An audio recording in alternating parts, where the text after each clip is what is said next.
नमस्कार दोस्तों। आज हम बात करेंगे हिमाचल प्रदेश सरकार की एक बहुत महत्वपूर्ण अधिसूचना के बारे में। ये अधिसूचना 6 सितंबर 2025 को वित्त विभाग ने जारी की है और इसमें रूल 7 ए को खत्म करने की बात कही गई है। अब सवाल है, रूल 7 ए था क्या? इसे क्यों लाया गया था? और अब इसे हटाने से कर्मचारियों को क्या नुकसान होगा? ऐसे फैसले जो सिर्फ स्टुपिडिटी को शो करते हैं। एमएलएज और एमपीज अपनी सैलरी तो टेबल पीट पीट कर बढ़ा लेते हैं, लेकिन जब जनता की बात आती है तो यही वो नेता है जो सबसे पहले मुंह छुपाते नजर आते हैं। ऐसे हार्श वर्ड्स मैं कभी यूज नहीं करता, लेकिन किसी को तो बोलना पड़ेगा। आइए पूरी बात स्टेप बाय स्टेप समझते हैं। जो भी अभी गवर्नमेंट पोस्ट के ऊपर है, उनके लिए तो ये वीडियो हेल्पफुल रहेगी, लेकिन ये वीडियो उनके लिए भी है जो सरकारी एग्जाम्स की तैयारी कर रहे हैं, क्योंकि सबसे ज़्यादा फ्रेशर्स एस्पिरेंट्स के ही हमें मैसेज लगातार मिल रहे हैं। इसलिए ये वीडियो इजी लैंग्वेज में समझाने की कोशिश करूंगा और इसी वीडियो में ये भी बताऊंगा कि अगर आप आज एग्ज़ाम करेक्ट करते हैं और सरकारी एम्प्लॉय बनते हैं तो आपकी न्यू सैलरीज कितनी होगी। लेकिन आगे बढ़ने से पहले एक छोटी सी इन्फॉर्मेशन आपके लिए है साथियों। अगर आप हिमाचल प्रदेश जेबीटी या टीजीटी आर्ट्स कमीशन जैसे एग्जाम्स की तैयारी कर रहे हैं तो आप घर बैठे सरकारी अध्यापक बैच ज्वाइन कर सकते हैं। साथियों, अगर आप सरकारी अध्यापक बैच ज्वाइन करते हैं तो देखिए, इसमें फ्री लाइव क्लासेस और रिकॉर्डेड क्लासेस आपको सभी सब्जेक्ट्स के ऊपर मिलती हैं, जिन्हें आप अपने टाइम के अकॉर्डिंग कभी भी देख सकते हैं। साथ ही आपको कंप्लीट स्टडी पैकेज भी मिलता है, जिसमें booklets, practice sets, latest pattern MCQs और पिछले 5-6 सालों में जितने भी अदर स्टेट में टीचिंग के एग्जाम्स हुए हैं, किस तरह से वहाँ से टॉपिक्स और सब टॉपिक्स ने एग्जामिनर क्वेश्चंस पुट अप कर रहा है, complete MCQs with detailed explanations आपको इसमें मिल जाएगा। और इतना ही नहीं, आपको डेली टेस्ट लगाने का ऑप्शन भी यहाँ पर मिलता है। और ये डेली टेस्ट आप उन कैंडिडेट्स के साथ लगाते हो, उन अभ्यर्थियों के साथ लगाते हो जिन्होंने कमीशन एग्जाम फिल किया है। इससे होता क्या है कि आप हर दिन अपना स्कोर चेक कर सकते हैं, अपना रैंक चेक कर सकते हैं, अपना परफॉर्मेंस चेक कर सकते हैं। कहाँ पे आप स्टैंड कर रहे हैं, बाकी एस्पिरेंट्स कहाँ पे स्टैंड कर रहे हैं, आपका स्कोर क्या आ रहा है, उनका कितना स्कोर आ रहा है। टॉपिक वाइज टेस्ट लगाएंगे तो फिर दिक्कत नहीं आएगी, क्योंकि यही छोटी छोटी चीज़ें हैं जो आपको महान बनाती हैं। अगर आपको अभी भी सब्जेक्ट्स के रिगार्डिंग कुछ चीज़ पता नहीं लग रही है, टॉपिक्स पता नहीं लग रहे हैं, सब्जेक्ट्स पता नहीं लग रहे हैं, सब टॉपिक पता नहीं लग रहे हैं, तो सिंपल सी एक चीज़ आपने करनी है, व्हाट्सएप मैसेज डालना है 8278723715 पर, और फील्ड एक्सपर्ट्स की गाइडेंस आपने लेनी है। और देखिए, हर महीने भारी भरकम फीस महंगे कोचिंग संस्थानों में जाने से आपने बचना है, क्योंकि सरकारी अध्यापक बैच की फीस ना तो 15,000 है, ना 10,000 है, ना 5,000 है, और ना ही 3,000 है, और ना ही 2,000 है, और ना ही कोई मंथली फीस है। चलिए अब वापस मेन टॉपिक पर चलते हैं। सबसे पहले हम चलते हैं 3 जनवरी 2022 पर। उस दिन हिमाचल प्रदेश ने 6th पे कमीशन लागू किया। साथियों, हम सब जानते हैं कि हिमाचल पंजाब पे कमीशन को फॉलो करता है।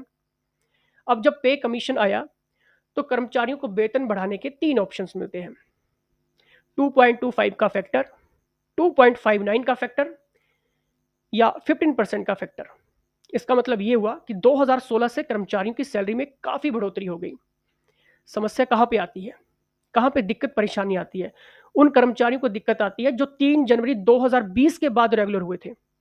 एग्जाम्पल के तौर पर मान लीजिए, अगर एक क्लर्क है, उसका वेतन होना चाहिए था 30,000 रुपया, लेकिन उसे कितना मिल रहा था?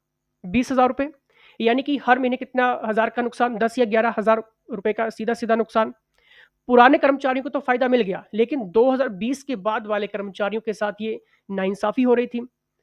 अब देखिए, इसके बीच में सरकार क्या करती है। सरकार ने इस समस्या को हल करने के लिए क्या किया? 6 सितंबर 2022 को एक नया नियम जोड़ा, रूल 7 ए। रूल 7 ए कहता था कि जैसे ही कोई कर्मचारी रेगुलर होकर 2 साल पूरा करता है, उसकी सैलरी ऑटोमेटिकली एनहेंस्ड पे पर फिक्स कर दी जाएगी। एग्जाम्पल लीजिए, अगर किसी क्लर्क का बेसिक पे 20,000 रुपये था, 2 साल पूरा होने पर उसका वेतन कितना हो जाएगा? 30,000 रुपये। जूनियर ऑफिस असिस्टेंट की सैलरी भी इस तरह बढ़ जाती। टीजीटी और लेक्चर का वेतन भी कुछ इस तरह से बढ़ जाता आपका 7 ए रूल से। यानी कि रूल 7 ए ने 2020 के बाद रेगुलर हुए कर्मचारियों को राहत दी। नई समस्या कहाँ पे पैदा होती है?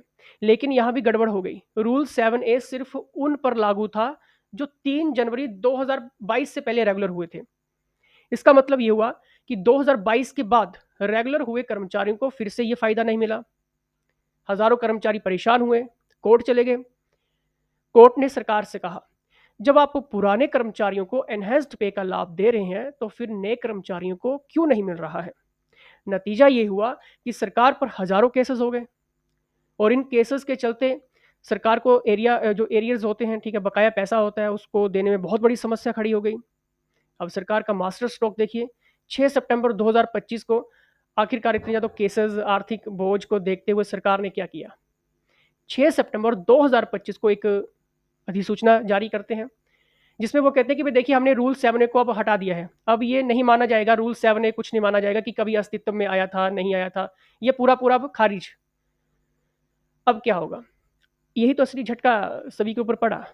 मतलब अगर एक क्लर्क की जो सैलरी रूल 7 ए से बढ़ाकर 30,000 रुपए की गई थी, अब वो फिर से घटकर कितनी हो गई? 20,000 रुपए। इसमें लगभग 10,000 रुपए बेसिक पे और टोटल डीए वगैरह टोटल मिलाकर 14-15,000 रुपए का नुकसान हो गया। लेकिन सरकार ने एक राहत दी कि भई देखिए, अगर किसी को 7 ए रूल के अंडर वेतन ज़्यादा मिल चुका है, तो हम वो वापस नहीं लेंगे, वो रिकवरी नहीं करेंगे। इतना स्टूपिड फैसला, मतलब समझ नहीं आ रहा है कि कहाँ पे सरकार, कौन इनको गाइड करता है, कौन ये रूल्स बनाता है, समझ के परे है।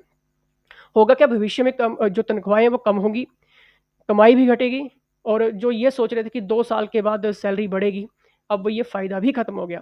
आसान शब्दों में कहें तो रूल 7 ए ने पहले कर्मचारियों को राहत दी थी, लेकिन अब उसे हटाने से वही कर्मचारी दोबारा नुकसान में आ गए। यही पूरी कहानी है इस अधिसूचना की। शुरुआत 2020 से होती है, बीच में रूल 7 ए आता है, उसमें राहत मिलती है और आखिर में 2025 में फिर उसका हट जाना, यानी कि वो फिर अस्तित्व में नहीं है जी। अब देखिए, जो आपकी न्यू सैलरीज़ आपकी बनती हैं, अगर आप आज एग्ज़ाम क्रैक करते हैं, सरकारी पोस्ट के ऊपर जाते हैं, तो देखिए क्लर्क की जो सैलरी बनेगी, आप अगर आप रेगुलर अपॉइंट होते हो, तो स्टार्टिंग रहेगा 20,000 रुपया 200 और 2 साल के बाद आपका रहेगा 30,500। जूनियर ऑफिस असिस्टेंट की बात करें, रेगुलर अपॉइंट अगर आप आज होते हैं, तो 20,000 रुपया 20,600 रुपये और 2 साल के बाद 31,200। जेबीटी की बात करें, तो देखिए, अगर आप आज अपॉइंट होते हो, 29,700 रुपये, 2 साल के बाद 37,600 रुपये। टीजीटी की बात करें, 38,100 रुपये रेगुलर अपॉइंट, 2 साल के बाद 41,600 रुपये, ठीक है। बहुत सारी लिस्ट सरकार ने निकाली है, वो आप गूगल पे जाके भी चेक कर सकते हैं या फिर आप व्हाट्सएप ज्वाइन कर लीजिए, क्योंकि वहाँ पर हम डेली अपडेट डालते रहते हैं, ठीक है। इंस्टाग्राम और फेसबुक को भी फॉलो कर लो, क्योंकि वहाँ पे भी अपडेट्स आपको मिलती रहती हैं, ठीक है। अगर आपने सरकारी अध्यापक बैच ज्वाइन करना है जेबीटी टीजीटी आर्ट्स कमीशन के लिए, तो सिंपली आप व्हाट्सएप पे मैसेज डालिए और जो भी प्रॉब्लम्स आपको आ रही है, कोई चीज़ पता नहीं लग रही है, सब्जेक्ट्स पता नहीं लग रहे हैं, टॉपिक्स पता नहीं लग रहे हैं, बुक्स का कलेक्शन अगर आपको पता नहीं लग रहा है, तो सिंपली आप मैसेज डाल दीजिए, क्योंकि according to syllabus, according to pattern पढ़ेंगे तो फिर दिक्कत परेशानी नहीं आएगी। बुकलेट्स का अगर आपको डेमो चाहिए तो व्हाट्सएप पे मैसेज डाल दो या फिर आप यूट्यूब पे विजिट करो, क्योंकि बहुत सारे हमने ऑलरेडी डेमोज आपके लिए बना के रखे हुए हैं, तो उनको भी आप चेकआउट करके आप व्हाट्सएप पे मैसेज डाल देना।